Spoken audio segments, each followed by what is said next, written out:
नमस्कार, मी डॉक्टर राजन पाटील. आज आपण बघणार आहोत अवलंबक कफ.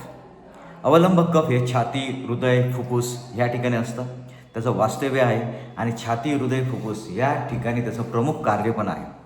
आता प्रमुख कार्यामध्ये शारीरिक कार्य जे आहे त्याच्यामध्ये हृदय आणि फुफ्फुसाला आधार देणं, श्वसन क्रिया जी आहे त्या श्वसन क्रियेवर नियंत्रण ठेवणं, छातीतील अवयवांचं रक्षण करणं आणि रक्ताभिसरण जे होतं त्यास मदत करणं, हे असे अनेक कार्य जे आहेत ते शारीरिक कार्य आहे अवलंबक कफचे. अवलंबक कफ जे आहे ज्यावेळेस ते असंतुलित होतं त्यावेळेस छातीमध्ये जडपणा वाटणं, कफ साचणं, दाब वाढलं, छातीमध्ये दाब वाढल्यासारखं वाटणं, श्वास घेण्यामध्ये अडचण होणं, दम लागणं, खोकल्यानंतर खोकला येणं, खोकताना घरघर आवाज, श्वास घेताना घरघर आवाज येणं, ताकद कमी झाल्यासारखं वाटणं, पचन मंदावणं, जेवल्यानंतर जड वाटणं, अशा अनेक गोष्टी ज्या आहेत त्या अवलंबक कफ असंतुलित झाल्यामुळे होतात. जसं अवलंबक कफची शारीरिक कामं आहेत तसेच मानसिक पण कामं आहेत.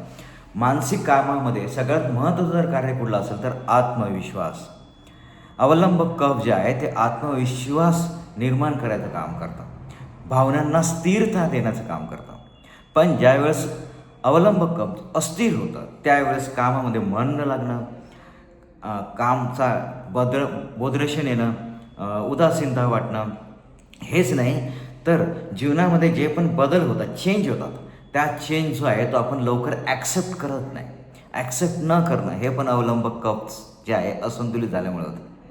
तर मित्रांनो, अवलंबक कफ जे आहे ते नाडी परीक्षण करत असताना आपण तिसरं जे बोट आहे, कफाचं जे बोट आहे, त्या कफाच्या बोटाला हृदयाच्या बाजूने पहिलं जे आहे ते आपल्याला फील होणं, नाडी फील होणं.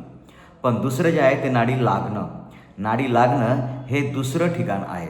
आणि कफाचे जे 5 उपप्रकार आहेत त्या कफाच्या 5 उपप्रकारामध्ये अवलंबक कफ हे दुसऱ्या स्थानी आहे.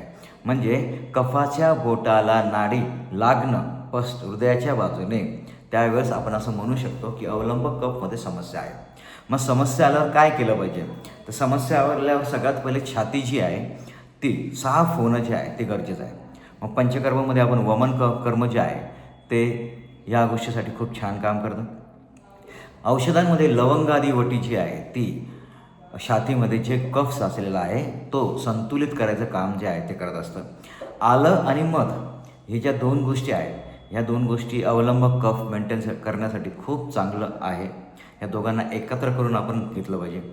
किंवा गिलो धनवटी जी आहे ती रोगप्रतिकारक क्षमता वाढवते आणि अवलंबक कफ जे असंतुलित झालेलं आहे ते संतुलित करण्यासाठी काय करते तर मदत करते. तर मित्रांनो, अवलंबक कफ ते आपण शारीरिक कार्य बघितले, मानसिक कार्य बघितले, नाडी परीक्षण करत असताना कशा पद्धतीने ओळखायचं ते पण आपण बघितलं. कुठलाही पेशंट जर आलं तर त्या पेशंटला कुठल्या पद्धतीची ट्रीटमेंट द्यायची ते पण आपण बघितलं. धन्यवाद.